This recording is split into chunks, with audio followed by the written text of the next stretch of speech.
नमस्कार, राम राम, कैसे हो आप सब? हमारी जो आज की कहानी है, वो कहानी बहुत खूबसूरत है। आई होप आपको ज़रूर पसंद आएगी। तो लेट्स स्टार्ट द स्टोरी। तो दोस्तों, एक बार एक राजा था। वो राजा जो है बहुत दयालु, न्यायप्रिय था। एक बार उसके मन में ना जाने क्या सवाल उठा। उसने अपने सभी मंत्रियों, सभापतियों को बुलाया और कहा कि मुझे जिंदगी का कोई मूल मंत्र दो। मेरे पास इतना टाइम नहीं है कि मैं बड़े बड़े साहित्य ग्रंथ इन सब को पढूं। मुझे कोई एक ऐसा सूत्र बताओ जिससे मेरी जिंदगी बन जाए और मेरे जीवन में काम आ जाए। उसके जो सभी दरबार में मंत्री थे, सभापति थे और भी अन्य ओहदे पर जो लोग थे, सभी ने बहुत सारे साहित्य ग्रंथ पढ़े, लेकिन उनको कुछ नहीं समझ में आया। उनको जिंदगी का कोई ऐसा मूल मंत्र समझ में नहीं आया जो वो राजा को बता सके, जिससे राजा की पूरी जिंदगी आराम से कट जाए। तो किसी एक मंत्री ने राजा को कहा कि राजा जी, गांव से थोड़ी दूर चलने पर हिल्स पर एक बौद्ध भिक्षु जो है, बौद्ध मोंक आए हैं और उन्होंने अध्यात्म को हासिल किया है, धारण किया है। वो आपको जरूर कोई ना कोई अच्छा सा रास्ता बता देंगे।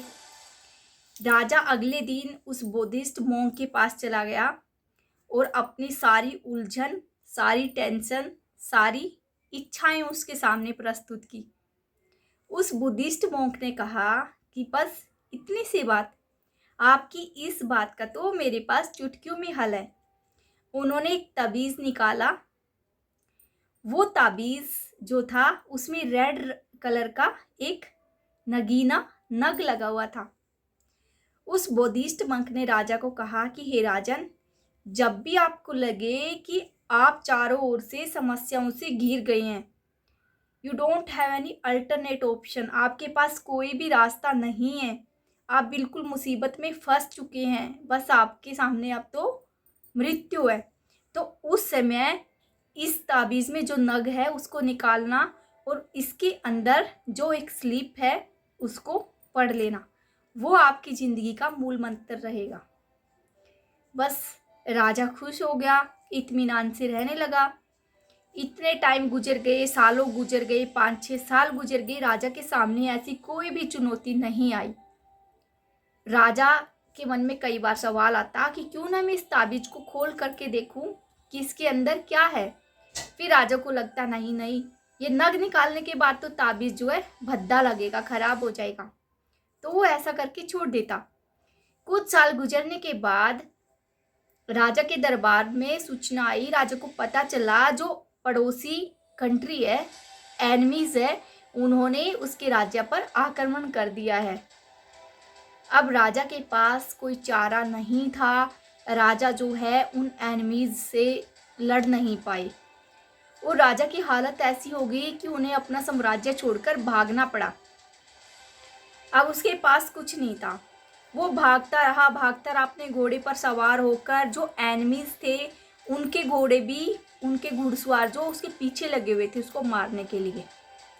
राजा अपनी जान बचाकर जैसे तैसे भाग रहा था। बहुत भागने के बाद राजा एक हिल पर जा पहुंचा।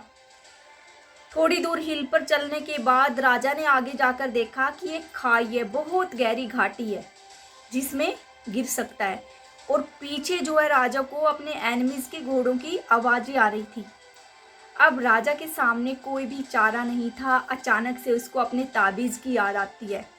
राजा ने अपने उस ताबीज को खोलकर देखा तो उसमें लिखा हुआ था कि यह बुरा वक्त भी कट जाएगा। बस राजा ने एक डीप ब्रीथ लिया और कुछ देर के बाद घोड़ों की जो पड़ोसी दुश्मन है उनके घोड़ों की आवाज़ भी धीरे धीरे कम होने लगी। उन्होंने लगा था कि राजा कहीं पे चला गया है, वो भी वापस मुड़ चुके थे। तो दोस्तों, राजा जो है अपने दरबार में कुछ महीनों के बाद वापस आते हैं। अपने सभी मंत्रियों, सैनिकों, सभापतियों को इकट्ठा करते हैं, अपने सभी दोस्तों को इकट्ठा करते हैं और एक यूनिटी बनाकर उस पड़ोसी राज्य पर फिर से आक्रमण करते हैं और इस बार वो जीत जाते हैं। जीत का जश्न मनाया जा रहा था। राजा अपने सिंहासन पर दोबारा से बैठ चुका था और राजा बहुत ज़्यादा गर्वित हो रहा था, राजा को घमंड हो रहा था। लेकिन अचानक से राजा का जो ताबीज़ है उसकी चमक उसकी आंखों पे पड़ती है और राजा को फिर से वही बात याद आती है कि यह वक्त भी बीत जाएगा। और राजा का जो अहंकार था वो चकनाचूर हो जाता है और राजा थोड़ा व्याकुल हो जाता है, थोड़ा बेचैन हो जाता है और उदास हो जाता है। राजा के जो मंत्री थे वो पूछते हैं कि महाराज, अभी तो आप खुशी से बिल्कुल झूम रहे थे, अचानक से क्या हुआ? तो राजा यही कहते हैं कि यह वक्त भी बीत जाएगा। तो दोस्तों, इस कहानी से आपको क्या शिक्षा मिलती है? इस कहानी से हमें यही शिक्षा मिलती है कि ज़िंदगी में हमें बुरे टाइम पे कभी भी उदास नहीं होना चाहिए और अच्छे टाइम पे कभी भी अहंकार नहीं करना चाहिए, क्योंकि यह वक्त भी बीत जाएगा।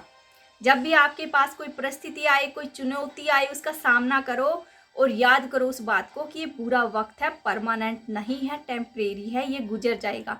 और जब भी आपके पास कुछ अच्छी बातें आए, आपके खुशी के दिन आए, तो दूसरों को ऐसे मत समझो कि वो आपके सामने कुछ नहीं है, क्योंकि अच्छा टाइम भी हमेशा के लिए नहीं रहता, वह भी परमानेंट नहीं है, टेम्परेरी है।